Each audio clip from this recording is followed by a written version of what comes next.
नमस्कार, आदाब, सत श्री अकाल, जय भीम, जोहार। मेरा नाम है नवीन कुमार। मैं सोचता हूं कंगना रनावत के बारे में बात की जाए, क्योंकि बहुत बातें हो रही हैं उनके बारे में, होती रही हैं और होती रहेंगी। मुझे लगता है कि कंगना रनावत जितनी अच्छी अभिनेत्री हैं, उससे कहीं ज्यादा शानदार कारोबारी हैं। जी हां, कारोबारी।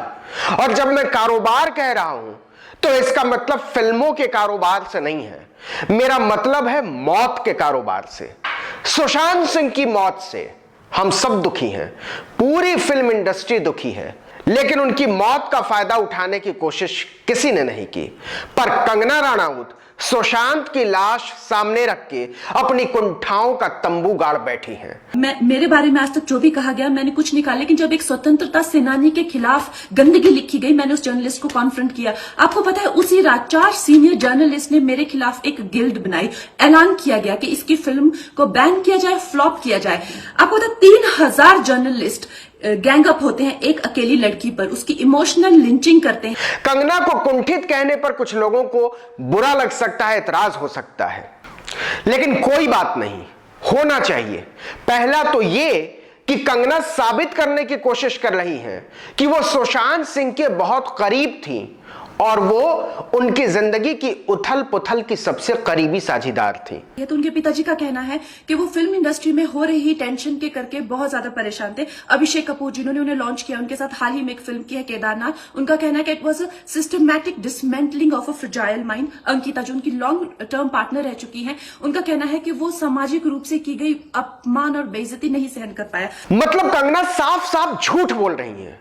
अगर वो सुशांत सिंह के जिंदगी में चल रही उथल पुथल से वाकिफ थी तो उन्होंने तब क्यों आवाज नहीं उठाई? और दूसरे, अगर सुशांत काम को लेकर परेशान थे तो उन्होंने तब क्यों उनकी मदद नहीं की? जाहिर सी बात है कि कंगना रनावत विशुद्ध तौर पर लफाजी कर रही हैं।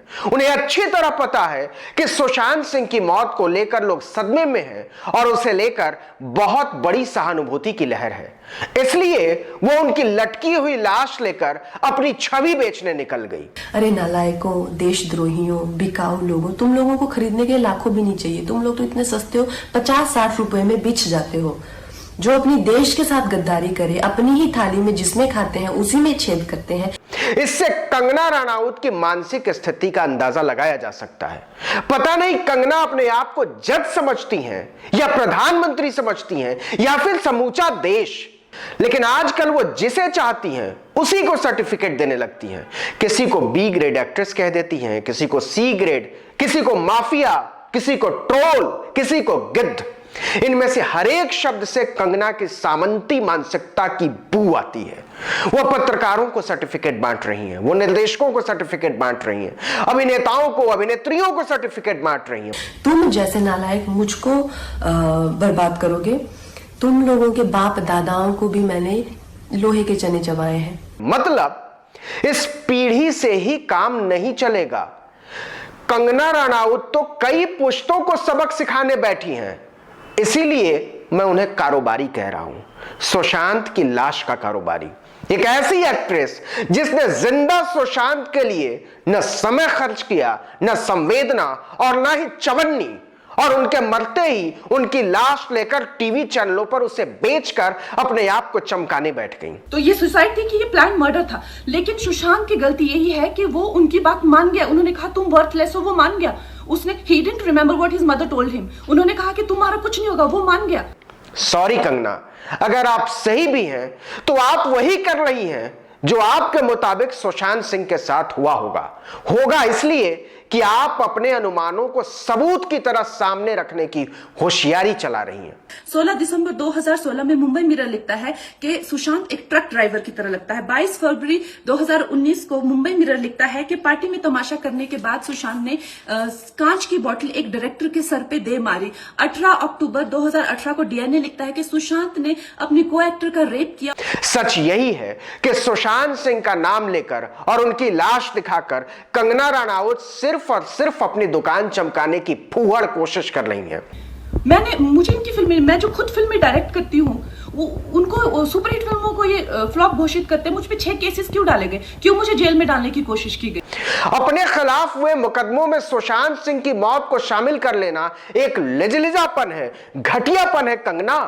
अगर तुम लोगों जैसे लोगों की चलती ना मूवी माफिया, और तुम जैसे सड़े हुए सूडो जर्नलिस्ट की चलती, तो आज मैं इंडिया की टॉप एक्ट्रेस और हाईएस्ट पेड एक्ट्रेस नहीं होती। आप अपने आप को सुपरस्टार कहें, मेगा स्टार कहें, सौर मंडल की सबसे प्रतिभाशाली अभिनेत्री कहें, आपको पूरा हक है आत्ममुग्ध रहने का, लेकिन आपको कोई हक नहीं है स्वरा भास्कर या तापसी पन्नू को सी ग्रेड अभिनेत्री कहने का, बी ग्रेड अभिनेत्री कहने का, क्योंकि आपको इसी बात पर तो एतराज है जिसने सुशांत सिंह को मौत की तरफ धकेला। फिर क्यों नहीं कंगना रनौत के ऊपर कई लोगों को आत्महत्या के लिए उकसाने का मुकदमा चलना चाहिए, क्योंकि यही तो कर रही है आप कंगना। तो ये अन्याय का फंदा किसी दिन आपके बच्चों के गले में लटका मिलेगा, आपके गले में लटका मिलेगा। इसलिए जब तालियां बजेगी और सीटियां बजेगी तब आपको पता चलेगा कि क्या गुजरती होगी। बिल्कुल यही तो आप कर रही हैं कंगना। सच तो यह है कि कंगना के ट्विटर अकाउंट बैन होने चाहिए, उन पर मुकदमा चलना चाहिए और उनसे सवाल जवाब होना चाहिए। हम सिर्फ ये मानकर चल रहे हैं कि स्वरा या Taapsee Pannu B grade C grade कहे जाने पर, राजीव मसंद अपने आप को गिद्ध कहे जाने पर, या अनुराग कश्यप अपने आप को मूवी माफिया कहे जाने पर अतिरेक में कोई कदम नहीं उठाने वाले। इनमें से कोई भी स्टार किड नहीं है। हमें विश्वास है कि ये इतने मजबूत हैं कि कंगना की कुंठाओं से इन्हें रत्ती भर भी फर्क नहीं पड़ता। लेकिन कंगना रनौत को सुशांत की लटकी हुई लाश का कारोबार करने की इजाजत कैसे दी जा सकती है? गौर कीजिए, कंगना अदालत नहीं जाती हैं, पुलिस के पास नहीं जाती हैं कि मेरे पास जानकारी है सुशांत की मौत के बारे में, इस पर जांच की जाए ना। वो 2 मिनट के वीडियो जारी करती हैं और जो मुंह में आए बकती चली जाती हैं। बनारस में इसे बकलोल विद्या कहते हैं। इस बात पर भी गौर कीजिए कि वो चाहे स्वरा भास्कर हूं, तापसी पन्नू या अनुराग कश्यप, किसी ने भी कंगना का जवाब देने में अपनी गरिमा नहीं खोई है।